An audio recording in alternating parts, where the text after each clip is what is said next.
Assalamualaikum warahmatullahi wabarakatuh. Perkenalkan, nama saya Nur Aziza dengan NIM 43219010042. Saya dari jurusan akuntansi. Di sini saya akan menjelaskan analisa pelanggaran privasi terhadap Facebook yang dikenakan denda mencapai 65 triliun. Slide selanjutnya adalah pendahuluan.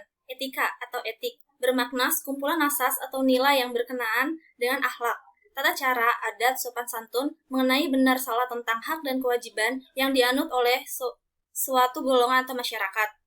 TIK atau teknologi informasi dan komunikasi dalam konteks yang lebih luas merangkum semua aspek yang berhubungan dengan mesin atau komputer dan telekomunikasi, dan teknik yang digunakan untuk menangkap atau mengumpulkan, menyimpan, memanipulasi, menghantarkan, dan menampilkan suatu bentuk informasi.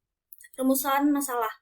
Pertama, bagaimana kasus pelanggaran privasi terhadap Facebook. Yang kedua, bagaimana penyelesaian yang dilakukan Facebook. Yang ketiga, bagaimana analisis tentang pelanggaran privasi yang dilakukan Facebook, serta keterkaitannya dengan etika dan sosial dalam sistem informasi.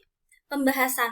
Akhir bulan Maret 2018 ditutup dengan satu kasus atau skandal yang cukup mengejutkan, yaitu terkuaknya kasus penyalahgunaan data pengguna platform Facebook. Salah satu perusahaan analisis data internasional, Cambridge Analytica, dengan tanda izin menggunakan data pribadi sekitar 50 juta penggunaan Facebook untuk keperluan membangun sebuah sistem. Maka dari itu, penyelesaian konsep etika dalam informasi yang diberlakukan dengan kasus platform Facebook ini adalah dengan konsep liabilitas, di mana konsep liabilitas melakukan perluasan konsep dari responsibility yang menentukan siapa yang bertanggung jawab mengambil tindakan terhadap keputusan tersebut, yang mengarah lebih ke bidang hukum. Proses hukum ini adalah tolak ukur fitur yang berhubungan dengan masyarakat yang berbadan hukum. Data sekecil apapun yang kita unggah tanpa rasa berat hati sebenarnya dapat dialihfungsikan oleh berbagai pihak untuk kepentingan mereka, seperti yang dilakukan Cambridge Analytica. Sehingga kita seharusnya punya makan apa, punya peliharaan apa, dan orang tua siapa.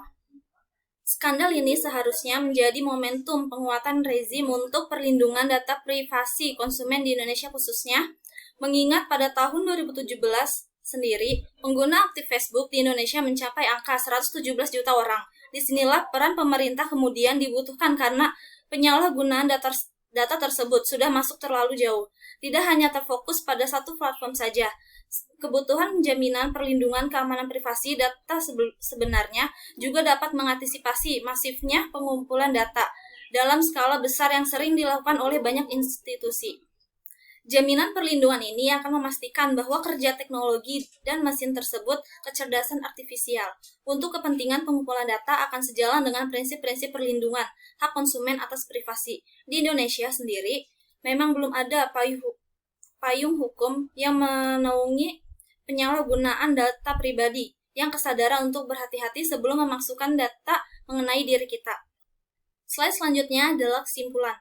Etika atau etik bermakna kemampuan asas untuk nilai yang berkenaan dengan akhlak, tata cara, adat, sopan santun mengenai benar dan salah tentang hak dan kewajiban yang dianut oleh suatu golongan atau masyarakat teknologi informasi dalam konteks yang lebih luas. Dalam kapitalisme digital, secara perlahan dan tanda didasari pilihan dan kemerdekaan kita diambil alih oleh mesin. Kasus ini termasuk ke dalam pelanggaran etika dalam sistem informasi, karena termasuk ke dalam perlakuan hacker yang dilakukan untuk mencari kelemahan suatu sistem dan memasuki sistem orang lain, dan hacker yang bersifat destruktif di jaringan Facebook. Menurut pandangan saya terkait kasus tersebut, Komisi Perdagangan Federal atau Federal Trade Commission atau FTC menjatuhkan denda sebesar 5 miliar US dollar atau sekitar 69 triliun rupiah atau 1 US dollar sebesar 13.980.000 rupiah kepada Facebook, yaitu perusahaan milik Mark Zuckerberg dituduh melakukan serangkaian pelanggaran privasi, salah satunya melibatkan Cambridge Analytica. Denda yang dijatuhkan FTC terhitung besar. Tuntutan sebelumnya hanya denda sebesar 22,5 juta US dollar atau sekitar 3,5 miliar untuk kasus serupa yang menimpa Google pada 2012 lalu, bahwasannya Facebook telah melakukan perjanjian terhadap FTC untuk tidak berbagi data kepada pihak ketiga tanpa adanya persetujuan.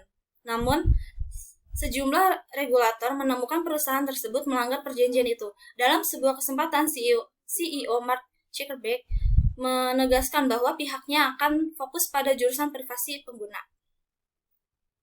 Sekian dari penjelasan saya, kurang lebihnya saya mohon maaf. Wassalamualaikum warahmatullahi wabarakatuh.